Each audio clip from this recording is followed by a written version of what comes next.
Coach Roger na yan. The ever-present and ever-jolly Coach Roger Gorayeb. Abangan natin yung mga quotable lines ni Coach Roger today. Oo.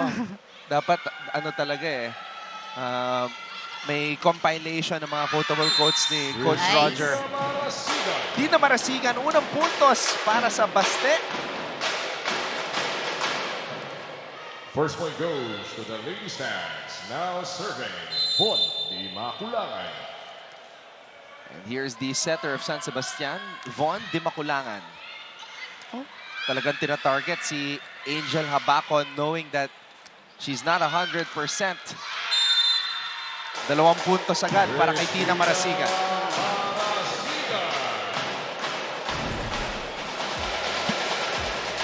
Panoorin natin dito, Di Maculangan, si Neta Pan, si Tina Marasigan.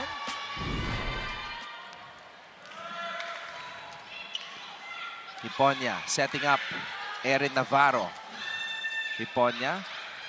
Habacon, back row attack popped up by Kat Santos. Marasigan, pangatlong beses. Bachar, open spot. Bukas na bukas ang ating Zone 6. San Sebastian.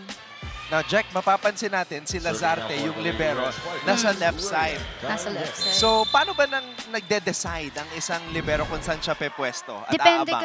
depende kasi yan sa blockings eh. For me, kapag dikit na dikit ang blockings, kailangan nandun ka sa gilid. Dalawang gilid talaga ng blockings. Okay. Dapat kung nasan yung butas, doon ka. Kailangan ninja. Pero na-diskartehan ng spiker si Bachar. So, pinalobo niya yung palo para maiwasan yung mga blockers. Oh! An ace! Wow. Now, one of the side stories here in this match as we see the 4th point of Tina Marasigan is Rhean Cañete, former San Sebastian Lady Stag, now the team captain of San Beda. Oh. So this is not an ordinary game para kay Rhean Jack. She's playing against yung mga dati niyang Former teammates. Oh.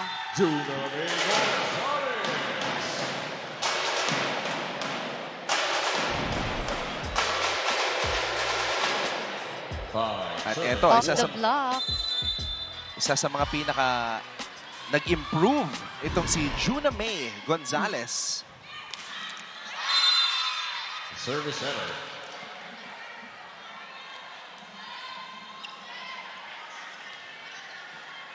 Serving now for 5-2 ang ating talaan. Erin Navarro.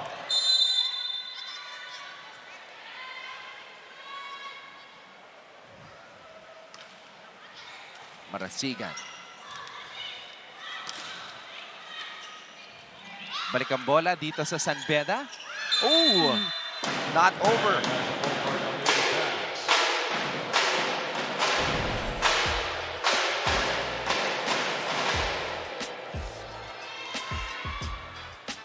Now serving, Christine Jomicho. KJ gets that one over the net. Santos, cross court. Hiponya. Kanino na dadalhin ng bola? Bachar. Santos.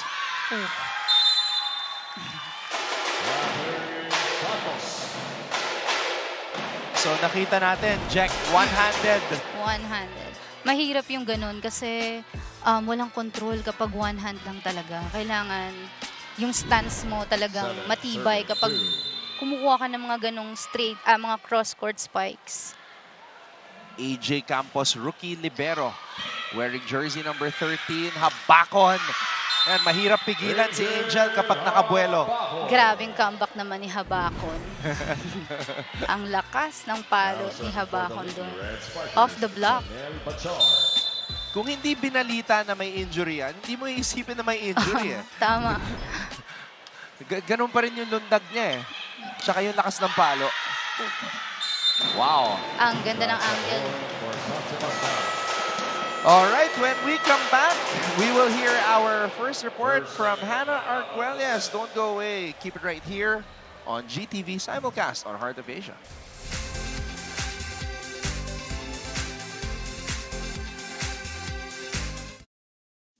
Kilalang-kilala ngayon si Carlos Yulo sa kanyang double gold sa Paris. Pero alam nyo ba na mayroon nang naunang Carlos na naglaro sa Olympics na tubong NCAA? Siya'y walang iba kundi si Carlos Caloy Zaga na nagpa-champion sa San Beda Red Lions ng 3 beses noong 1950s. Lumahok si Loizaga ng 2 beses sa Olympics, pati na rin sa Asian Games, FIBA Asia at FIBA World Championships kung saan nagkamit siya ng maraming Nagbabalik ang NCAA Season 100 Women's Volleyball, and today we have 2 teams in opposite situations. One coming from a win and the other coming from a loss. Pero usapang mindset muna tayo. Sa panig ng Lady Stags, kahit na sila ay nanggaling sa panalo, hindi pa rin kumumpiyansa ang koponan na ito. Dahil ayon kay Head Lady Stag Kat Santos, kailangan focus pa rin sa game at sumunod sa sistemang nabuo sa training. Nabanggit din niya na ngayong nandito na si Angel Habacon, mas bubuo ang loob ng kabilang team na lumaban. Sa panig naman ng Lady Red Spikers, ang mindset nila ayon kay co-captain Kat Molina, iniisip na lang namin yung kapakanan ng isa't isa. Dagdag pa niya na kung sila'y magpapadala sa mga talo, mas bababa ang moral ng koponan at mas mahihirapang bumangon. With that, malalaman natin, a team desperate for a win and one hoping to continue their momentum. Yet both still as hungry for that W. Sino kaya ang aangat sa dalawa, Anton and Jack? Ayan ang tanong. It's hard to tell because San Beda's dangerous knowing na yun nga, gutom na gutom sila na makakuha ng panalo. Ngayon, ang San Sebastian, dapat wag sila magkumpiyansa.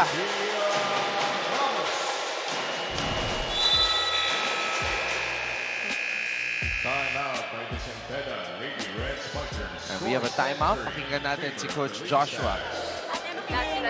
Abangan mo yun down. Diba? Walang first ball. Reminders. Pasa tayo. Pasa, then execute. Kailangan makaikot na tayo agad. Lumalayo yung kalaban natin. Saka masyado tayo rattle. Diba? Yung bola sobrang simple lang. Binabalik lang, dinadrop lang. Wait lang. Hindi natin sila ma-recover. Hinga tayo. Coach, hinga go. muna tayo, no? Let's start, Isa pa. let's start. Let's go, let's go. Grace.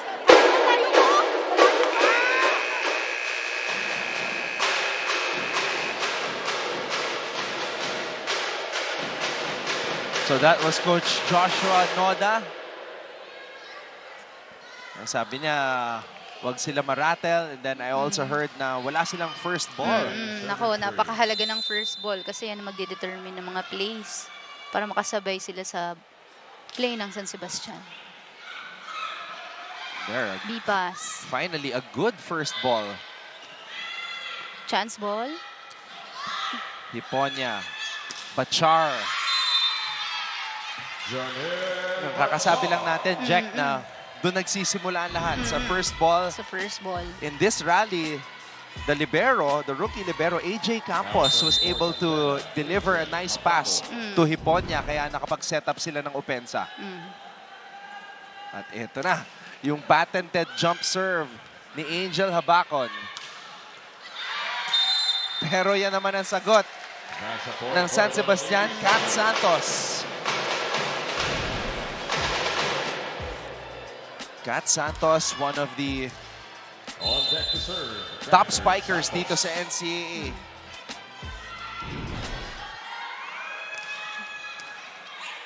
Hiponya to Cañete. Too strong. Ball out.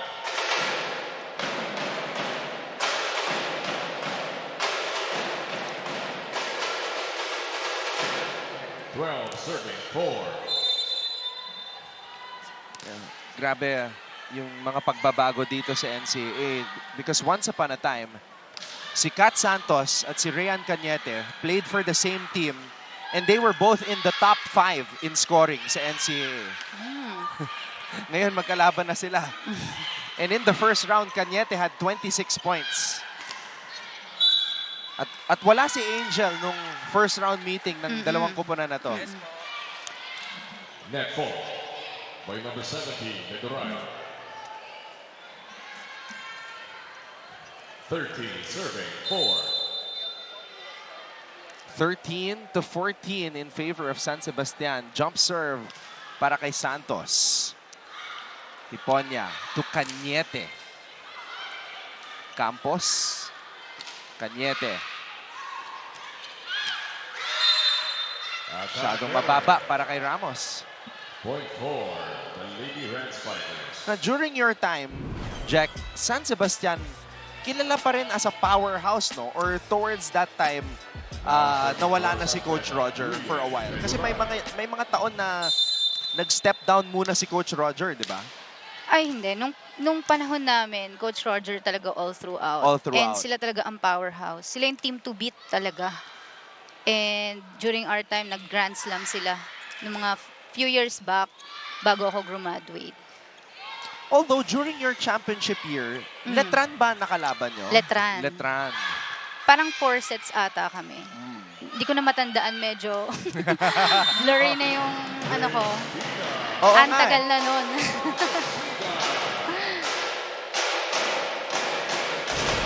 Pati ako as much as I would like to have that clear memory, medyo matagal-tagal na rin yun. Oo.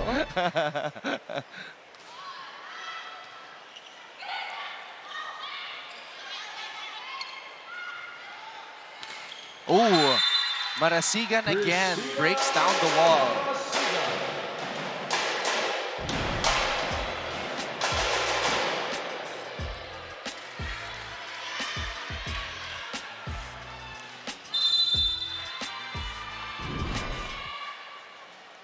Ten-point lead para sa San Sebastian. Keep talking daw, keep talking. Hiponya, Habakon, back row. Running attack. Sayang, marirecover pa sana. But, And there is KJ Dionisio going dashing and smashing. We'll take a break. Lamang po ang San Sebastian kontra San Beda 16-5.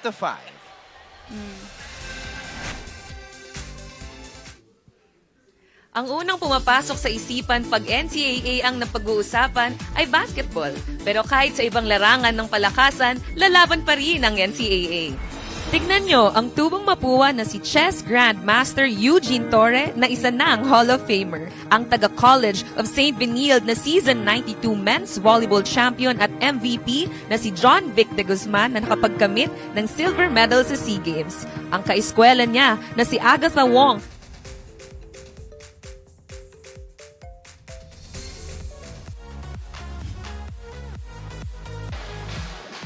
Okay. Last match, pagkatapos ng panalo ng San Sebastian at Arellano, tinanong nila Martin, si Juna May, kung ano ba ang kinain niya before the game dahil ganda-ganda ng laro niya. Sabi niya, nuggets daw ang pre-game. nuggets? Oh, As in chicken nuggets? Yes. So, ikaw ba, before every game, ano yung pre-game meal mo? Favorite pre-game meal ni Jack Janela? Wala naman particular favorite, pero as much as possible ako, well, iba-iba naman ang routine ng mga players. Pero ako, kailangan lang 2 hours before the game makakain ako kasi mahirap yung walang kain. Okay. Lalo hahabol ka ng maraming bola, manghihina ka. So, as a libero, you need so much energy. So much energy. For you, okay. Well, I would rather, ayun, nakahawak si Angel saka yung tuhod. Oo nga. And, Parang kakagaling niya lang dun sa injury niya. Sana nothing serious. Sabi nga nila, pagpag lang yan. Ipapagpag lang. ibang klase talaga to si Angel. Warrior, she's a warrior.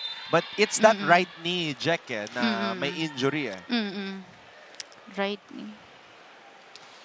Kaya nakita natin based on that replay, yung lakas sa tuhod, wala Hindi siya nakatayo ng maaga, ng mabilis. Ball was touched by the Lady Stars. Point for the Lady Red Spikers. So we see Rhean Cañete, clearly check ball yun. So going back, energy foods, Jack. Energy. Ano yung... Energy foods. Yeah, for you. Madalas meron kaming chocolates and mga saging, ganyan. Fruits. Yung pala sikreto. Oh. Yun, tulad nun. Ano kaya ang kinain ni Angel today para maka-execute ng ganong palo? And that's right after na At hindi lang during, after, gutom ka rin. After game. Yun talaga yung recovery meal mo. post-workout.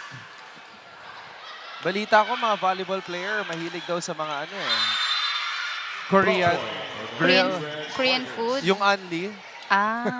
Oo, yung mga teammates ko mahilig din talaga sa mga ganun. Pero ako, as much as possible, umiiwas ako. Kailangan healthy tayo. Healthy ano ka pala? You're a health buff. Medyo conscious na ako sa health ko. Kasi may effect daw yan sa may muscle recovery and everything. And syempre, as an athlete, di ba? Kasi nag-exert tayo ng energy, ginagamit yung katawan natin during practice. So, kailangan healthy mind, healthy body. Dapat. Cañete, what a reaction after that spike. Di makulangan, to Marasigan. Kanina pa si Marasigan pumapalo sa spot na yan. Bachar! Bachar. So, yung mga lefty spikers, Jack, ano ba yung advice mo? Paano ba depensahan yung mga yan? Nako, yan din ang ko eh. Diyan din ako nahihirapan. Pero, usually kasi, ang mga left hand, malakas talaga sila sa cross-court spike. So, titignan mo talaga kung saan sila nakatapat. Pero may mga players na magagaling mag-pivot ng mga kamay nila eh. So, talagang kailangan reaction. Bilang libero, kailangan mabilis yung reaction mo. Lalo kapag tumama sa block or ida-drop, makikita mo naman yan. Pag medyo bumagal yung kamay, ida-drop na yan. So, kamay yung tinitignan mo? Kamay. Direction din ng bola. Tulad nun. Cañete, cross-court. Free ball. Taas. Oh, muntik na. Good decision, letting that one go. Serving for the Lady Red Spikers, Cañete.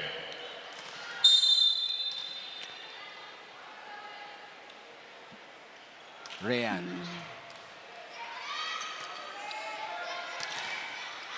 Navarro was there. Santos back row. Angel to Bachar. Bachar, kanina pa siya dyan. Lumakas itong si Janelle Bachar.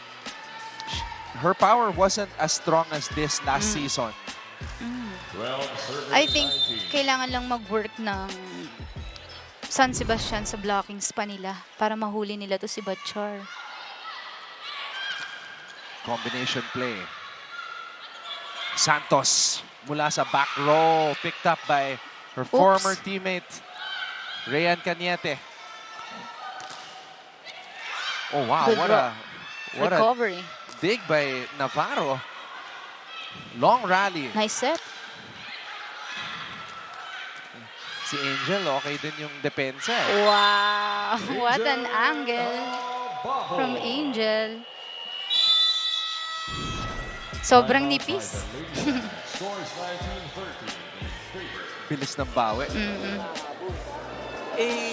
Nakita mong na-check na niya yung bola, check na dun yung bola. Lahat ng outside kinukuha niyo. Ano kayong hindi niyo basahin maigi yung bola? Ikaw di ba? Tara. SSC! Stop!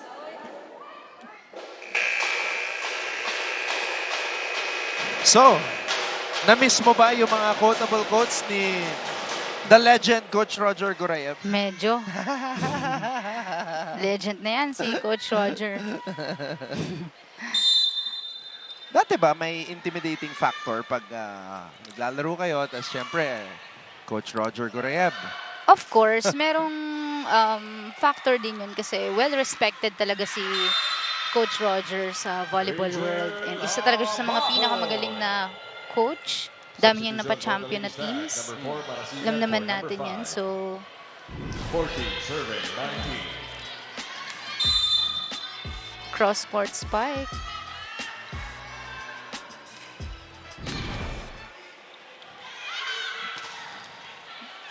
Wow. Ang hirap naman tingnan ng angulo na yan. Ikaw, inside or outside, Anton? Medyo hindi maganda yung pwesto natin. Oo Kaya hindi nga ko eh, nasa masabi. kabilang side eh. Si Coach Roger, alam yan. Sa harap niya, bumagsak ang bola, Mm-mm. pati sila Coach Clint. Mm-mm. Pero yun nga yung sinasabi ni Coach Roger kanina. Yung mga outside, kinukuha, tas yung mga inside, hindi hinahabol. So, kailangan ma-work ng girls kung paano nila kukunin ng maayos yung mga bolang ganon. So, eto yung pinapatugtog tuwing may challenge. Mhm. Oh, eh na. Nakakamiss maglaro sa NCAA, no? Mga ganitong moments na batang-bata ka pa. Teka, may essentials pa si Jassy, oh. Ano yan? Lip balm? Lip tint? balm.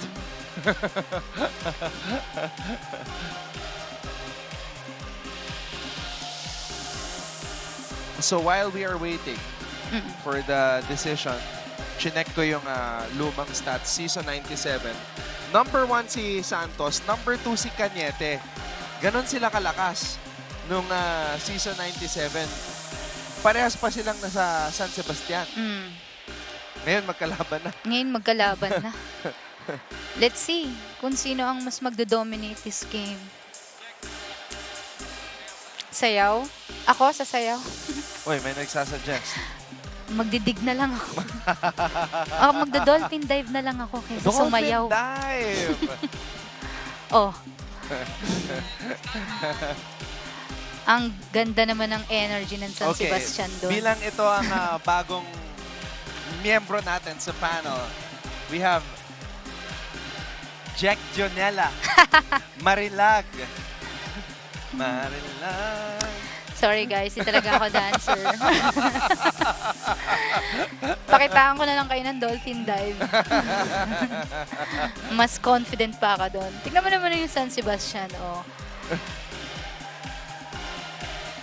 Very loose. And maganda yung ine-enjoy lang nila yung game. Nakakaano rin yan eh, nakaka-boost ng confidence. More inside. Out. Parang biglang nag-move. Out. After the review, the ball was out. Challenge 1 millimeter. 1 millimeter yung space. So, challenge unsuccessful for San Sebastian. Sulit yung pag-celebrate ng San Beda. 2 thumbs up si Angel sa linesman.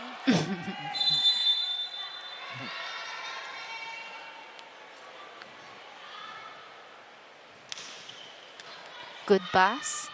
Liponia. Oh! Walang spiker. Miscommunication.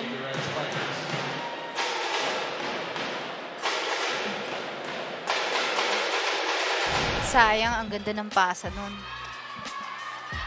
Marasigan serving. Another opportunity to serve para dito kay Marasigan. It's a jump serve. Another good pass. Angel. Grabe. Angel Habacoy. Minsan yun pa yung mas nakakalito eh. Yung mga Number 4. tumatapik lang sa kamay. Kasi minsan nakapwesto ka na. Tapos biglang hindi pala ganun kalakas. Minsan doon din nasisira yung momentum ba. Yung nag-aabang ka sa malakas. Tapos biglang hihina. Amber Byong.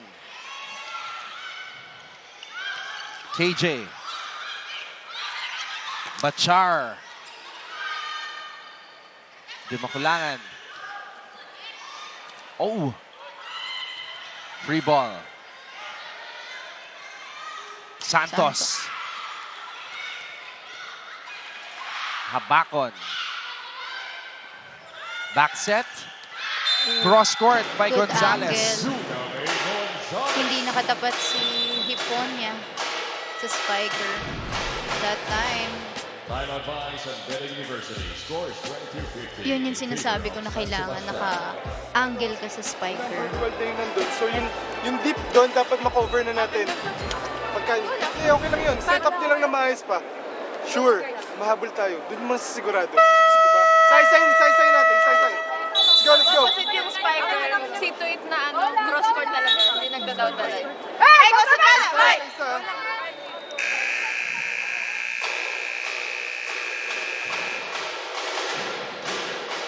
So yung mga tendencies, pinag-uusapan nila, madalas cross-court daw yung mga pinapalo ng spikers ng San Sebastian. Jonicio. Kasi yung blockings, kapag naka-establish yan, walang pupuntahan talaga ang spiker kundi kung saan may tawag dito.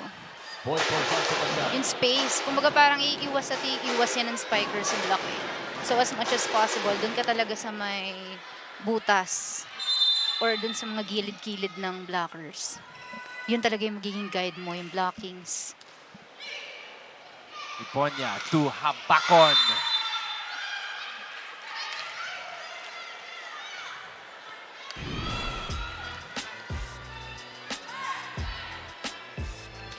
Pinalo niya sa left hand. Bazaar serving. Ramos. Sharp serve. Oh, single block. Pero babalik ang bola Chance dito sa ball. San Beda. Angel. Santos. Outside. Attack goes out. Good read by the libero. Gwen Banyas. Substitutions for the Lady Red Spikers. Number 3, Espina for number 9. And number 8, Molina for number 15. Serving now for San Beda, Gina Espina.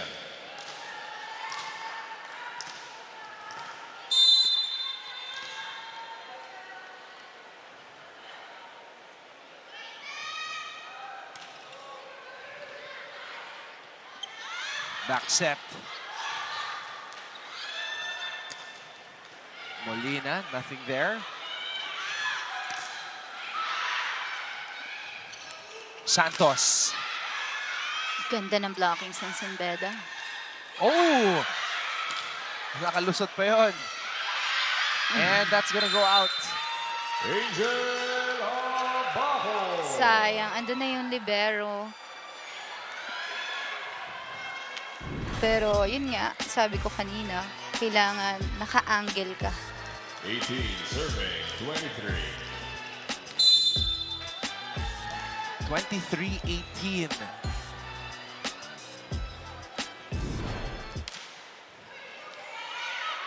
Good pa.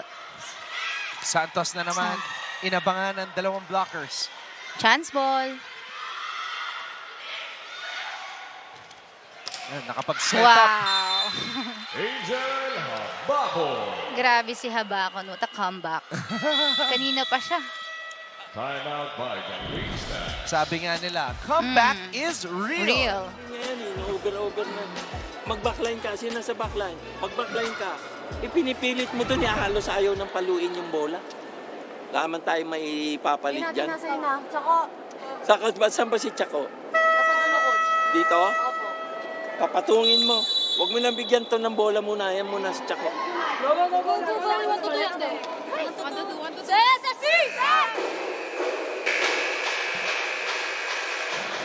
So, kung nagtataka po kayo kung sino si Chaco, ang tinutukoy po ni Coach Roger ay si Juname Gonzalez. Coach Roger, if you know him, he gives nicknames to his players. And Chaco daw yung nickname na binigay niya kay Juname kasi nung unang pasok niya sa Baste, ang nipis daw ng legs. Parang Chaco. Chaco. That's his story. That's his reasoning. Wow! Angel Abajo. 9 points in the match for Angel Grabe. Habakon. And first set pa lang yan. 23.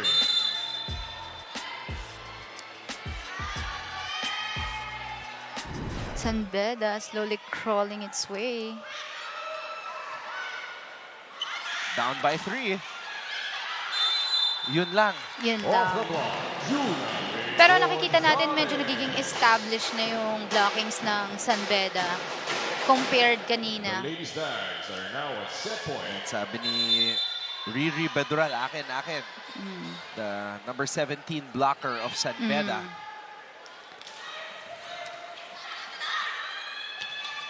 Habakon.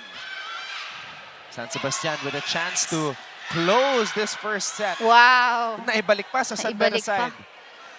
Angel on the drop. Marasigan, back row. Back row. Oh, nagbanggaan. Chance ball. A chance to end this first set. KJ Molina. Wow! Catlea Jewel Molina. Good angle. Lumusot 21 serving. kay 24. Ramos. Nasa service 9 si Angel. Ija-jump serve ba niya? Yes. In the jump serve. I-risk. Wow. Santos.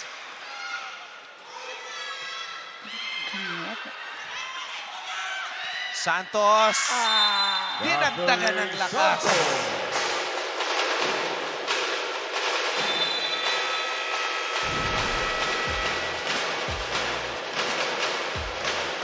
Season 97 top scorer, Kat Santos. Soars and scores to end that opening set. And they take it 25-21 against San Beda. Babalik po tayo para sa set number 2.